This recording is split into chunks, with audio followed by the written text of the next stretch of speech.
కట్టమంత అడవిల్నే పోతాట ఇప్పటికప్పటికన్నారు మొక్క మాసి నాటి మొగని కీడం అన్నారు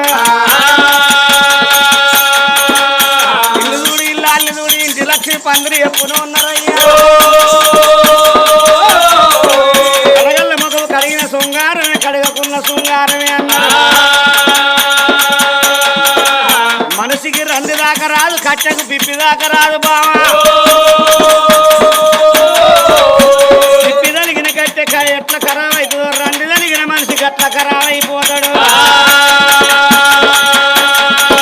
మనకు ధనం లేదా ధాన్యం లేదా ఎండి లేదా బంగారం లేదా తన కనుక మేడలు లేవా మిద్దలు లేవని రంది